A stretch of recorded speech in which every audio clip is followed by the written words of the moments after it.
તો આજે છે આપણી ટ્રાન્સફોર્મેશન સિરીઝનો 63મો દિવસ અને રોજની જેમ બધું ડાયટ કમ્પ્લીટ કરી અને આપણે આવી ગયા હતા એક્સરસાઇઝ કરવા. એક્સરસાઇઝમાં આજે તો આપણો બેક બાયસેપ્સ ડે.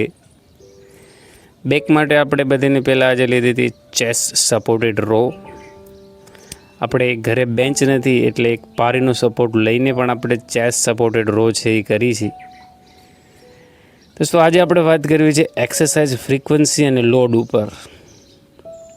તમે જ્યારે પણ નવું ચાલુ કરો છો એક્સરસાઇઝ કરવાનું કે કોઈ પણ એવી એક્ટિવિટી કરવાનું જેમાં યુઝ છે શરીરનો અને મસલનો એ વધારે થાય, તો એક્સરસાઇઝની ફ્રીક્વન્સી અને લોડ આ બે વસ્તુ છે એને કંટ્રોલ કરવો બહુ જરૂરી છે. ફ્રીક્વન્સીનો મતલબ છે કે એક મસલ્સને કેટલું ટ્રેન કરવું, એના માટે કેટલા સેટ લેવા અને કેટલી એક્સરસાઇઝ લેવી. લોડનો મતલબ છે કે તમે વેટ છે એ કેટલો કેરી કરો છો એક એક્સરસાઇઝમાં અને એના કેટલા રેપિટેશન તમે કાઢો છો. ફ્રીક્વન્સીની જો વાત કરીએ દોસ્તો, તો તમે જ્યારે પણ નવા ચાલુ કરો છો ત્યારે મોટિવેશન બહુ વધારે હોવાથી આપણે એક્સરસાઇઝ જે છે એની ફ્રીક્વન્સી બહુ વધારે રાખીએ છીએ. એક મસલ્સ છે દોસ્તો, એને ટ્રેન કરવા માટે દાખલા તરીકે તમે જોઈ શકો છો કે બેક છે, તો બેક માટે હું એક અઠવાડિયામાં 2 જ મૂવમેન્ટ રાખું છું. મતલબ કે બેકને એક અઠવાડિયામાં હું 2 દિવસ ટ્રેન કરું છું. એના માટે હું એક્સરસાઇઝ જે છે એ 4 સિલેક્ટ કરું છું. એમાં કોઈ પણ બેક માટે આમ તો 2 એક્સરસાઇઝ છે એ કાફી છે. હોરિઝોન્ટલ પુલ અને વર્કઆઉટ જે છે એક રોઈંગ અને એક પુલ, આ 2 વસ્તુ છે એ બેક માટે કમ્પ્લીટ થઈ જાય છે. પણ આપણે બેકને ઓવર ટ્રેન કરી દઈએ છીએ. તો આ જે ફ્રીક્વન્સી છે એને કંટ્રોલ કરવા માટે આપણે એક્સરસાઇઝ એનું સિલેક્શન પણ સ્માર્ટલી કરવું પડે. કેમ કે મેં પણ જ્યારે નવા એક્સરસાઇઝ કરવાનું ચાલુ કર્યું હતું ત્યારે હું પણ ફ્રીક્વન્સી અને આ લોડ આ 2 વસ્તુને લીધે બહુ જ લોચે હતો. મતલબ કે ઓવર ટ્રેન કરતો હતો અને રેપિટેશન છે એ પણ કમ્પ્લીટ નહોતો કાઢી શકતો. તો એક એક્સરસાઇઝ છે ને ફ્રીક્વન્સીની વાત કરી તો એક અઠવાડિયામાં એક મસલ્સ માટે મેક્સિમમ 20 રેપિટેશન્સ જે છે 20 એ કમ્પ્લીટલી ઇટ્સ ઓકે. અને હાઇપરટ્રોફીની નજરથી પણ એ એક બેસ્ટ છે. એટલે કે જો તમે બેક એની એક્સરસાઇઝ કરો છો તો એક અઠવાડિયામાં એવી રીતના ટ્રેન કરો કે 20 સેટ આવે મેક્સિમમ.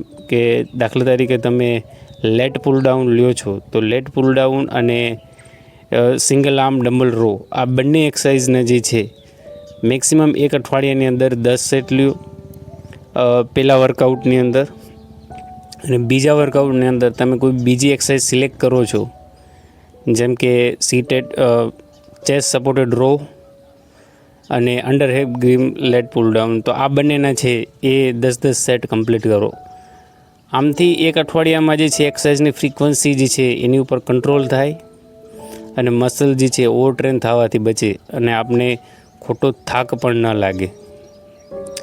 લોડની જો વાત કરી તો લોડ એટલો લેવો કે એક એક્સરસાઇઝમાં મેક્સિમમ 8 થી 12 રેપિટેશન પૂરા આવે. દાખલા તરીકે તમે કોઈ પણ એક એક્સરસાઇઝ કરો છો, જેમ કે અહીંયા તમે જોશો કે હું જે એક્સરસાઇઝ કરું છું એની અંદર રેપિટેશન છે એ 8 થી વધારે આવે એવો લોડ લેવો, જેમાં ફોર્મ છે એ પણ કરીએ અને એક્સરસાઇઝ જે છે એની અંદર ફૂલ રેન્જ ઓફ મોશન પણ યુઝ થાય. જેમ કે આ હેમર કલ લઈ લો. હેમર કલની અંદર પણ ટ્રાય કરવાની કે પૂરેપૂરા 8 રેપિટેશન આવે, જેથી મસલ્સ જે છે એ પણ એન્ગેજ થાય અને મસલ્સમાં જે હાઇપરટ્રોફી છે એ પણ કમ્પ્લીટલી એન્ગેજ થઈ જાય. તો લોડ અને ફ્રીક્વન્સી છે આ 2 વસ્તુને કમ્પ્લીટલી યાદ રાખવું જરૂરી જ્યારે પણ તમે ટ્રેનિંગ કરો. કેમ કે આપણે જ્યારે પણ નવા ટ્રેનિંગ કરીએ છીએ ત્યારે આ 2 વસ્તુને ઇગ્નોર કરીએ છીએ અને ટ્રેનિંગ છે એને બહુ જ હાઈ પ્રાયોરિટી લેવાથી મસલ જે છે ઓવર ટ્રેન થાય છે. યાદ રાખવું દોસ્તો, મસલને ઓવર ટ્રેન કરી પણ કાંઈ ફાયદો નથી અને જે છે સ્લો ટ્રેન કરી પણ કાંઈ ફાયદો નથી. એટલા માટે 8 થી 12 રેપિટેશન્સ અને ફ્રીક્વન્સી છે એને 20 સેટ લગીને મેક્સિમમ રાખવાની. તો આવી રીતના જો તમે ટ્રેન કરો તો એક પ્રોપર મસલ બિલ્ડ વસ્તુ પણ કરી શકો, તો મસલ બિલ્ડ પણ કરી શકો અને જે છે તમે મસલ્સને ખોટો ઓવર ટ્રેન કરવાથી પણ બચી શકો, જેથી તમને થાક ઓછો લાગે, જેથી કરીને તમારી ઓવરઓલ મસલ રિકવરી છે એ પણ કંટ્રોલમાં થઈ જાય અને ખાસ કરીને તમારી જે મસલ્સની ગ્રોથ છે એ પણ સારી થાય, કેમ કે ઓવર ટ્રેન કરવાથી મસલ જે છે તમને સોરનેસ વધે અને ઘણી બધી એવી તકલીફ છે એ સર્જાઈ શકે. તો દોસ્તો આ બે વસ્તુનું ધ્યાન રાખો, લોડ અને ફ્રીક્વન્સી. ત્યારબાદ આપણે આપણું બ્રેકફાસ્ટ લઈને કામે વયા ગયા હતા. લગભગ સાંજે 7-7:30 હું છૂટ્યો હતો, પણ આજે બહુ ભૂલાઈ ગયું હતું મને. મારે એગ જે છે એને રિસ્ટોર કરવાના હતા, ઈંડાને, એ પણ ભૂલાઈ ગયું. હું અધવચારે આવી ગયો તો પછી પાછો લેવા ગયો, કેમ કે ડાયટ જે છે એનો સામાન પણ બહુ જરૂરી છે. એટલા માટે હું ગયો અને ઈંડા છે એને પાછો લઈ અને પાછો લગભગ 8-8:30 ઘરે આવ્યો હતો, કેમ કે ત્યારે મારી પાસે પ્રોટીનના બીજા કોઈ સોર્સ નથી અત્યારે હાલમાં, એટલા માટે એગ છે એના માટે હું પાછો લેવા ગયો હતો. તો આ જે બે મુદ્દા છે એને યાદ રાખો જો તમે નવા એક્સરસાઇઝ કરવાનું ચાલુ કરો છો. ફ્રીક્વન્સી અને લોડ, આ બે વસ્તુને મિનિમાઇઝ કરો અને એક્સરસાઇઝ કરતા રહ્યો, કેમ કે ધીરે ધીરે જ પ્રોગ્રેસ થશે. મસલ બિલ્ડ છે દોસ્તો, એ એક એટલી સ્લો પ્રોસેસ છે કે એના માટે ટાઈમ લાગે.